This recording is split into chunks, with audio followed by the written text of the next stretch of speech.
menjaga stabilitas harga selama bulan puasa Ramadan, pemerintah Provinsi Sumatera Selatan bekerja sama dengan Bank Indonesia Perwakilan Sumatera Selatan menggelar operasi pasar murah dengan memberikan subsidi Rp10.000 per item untuk berbagai komoditas.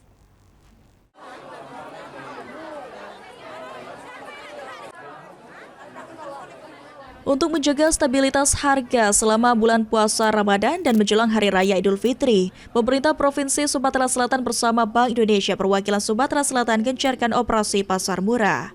Sekretaris Daerah Provinsi Sumatera Selatan Edward Chandra mengatakan, dengan adanya operasi pasar murah yang diselenggarakan pemerintah Sumatera Selatan, diharapkan dapat membantu masyarakat dalam memenuhi kebutuhan sehari-hari dengan harga yang lebih terjangkau.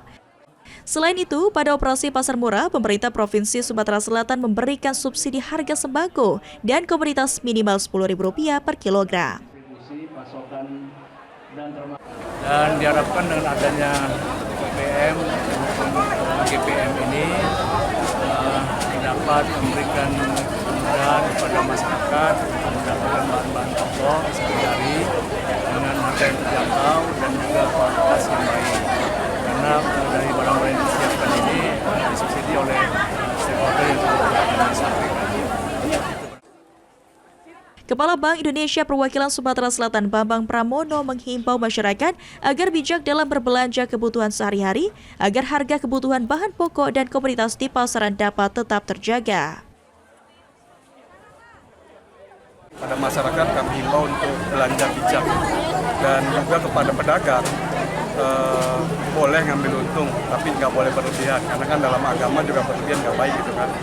Karena ketika kita di bulan Ramadan disarankan bersedekah dengan mengambil untung tidak tinggi-tinggi, maka itu salah satu bentuk sedekah. Jadi belanja dan berdagang bijak, itu aja.